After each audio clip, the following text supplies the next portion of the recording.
on the start line. I believe this is Tyler Crockett and the Crockett Rocket, and it is a Joker, a 26-foot Joker, and he's got an engine in this boat that's way bigger than it needs to have. and it's a 565 cubic inch supercharged engine. He's sponsored by VP Racing Fuels and Cometic Gaskets. They make really, really fine gaskets for engines, and most known for their cylinder head gaskets. And Tyler's out here pretty early, making a run in the cool temperatures. Let's see how he does. His 7th year at the Shootout. He has won single engine V Top Gun 2 times, looking for his 3rd.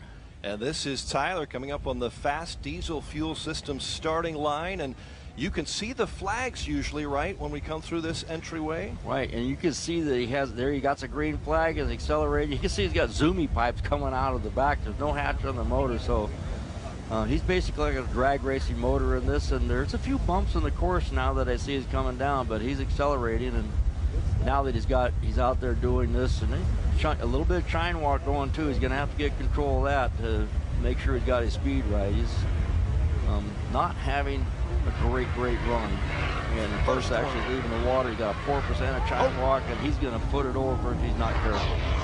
Losing a little control there as you head towards the finish line. The Performance Boat Center finish line. He got through, but boy, that was bumpy. That was actually iffy. He got up on that chine there and almost hooked the boat. And when you have that much horsepower and torque, the torque itself actually wants to pull the boat to one side.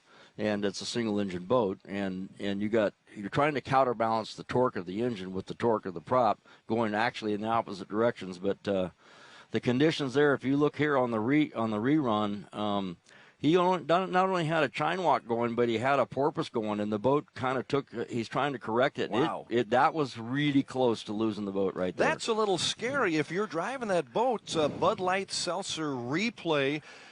We didn't see a lot of those last year, Bob. That's the first one I've seen for a while. Right. We didn't need to start out the morning with an accident. That was our first one. Yeah, I'm glad that he recovered there. Of course, Tyler Crockett will get a chance to go again, and that's the beauty of the Shootout, Bob, is that you get multiple opportunities. However, we've got so many boats in this that it's probably good to get out early, isn't it?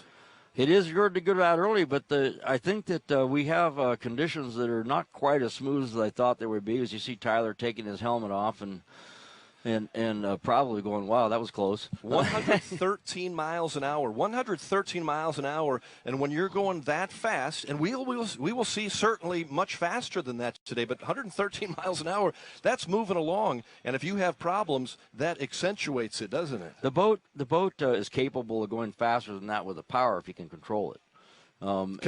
Yeah, and I think he ran faster last year with a little less power, and sometimes too much power can cause you a problem. Well, you mentioned that at the beginning. That was a lot of power for that particular boat. That's right. It's basically a OPA offshore race boat, like one of the P classes, and in those classes they're limited to the amount of power or speed. They're governed by speed, and in this particular case, he has got way too much power in it, and he's going to have trouble controlling it because you got to push on that throttle like you got eggshells under your feet,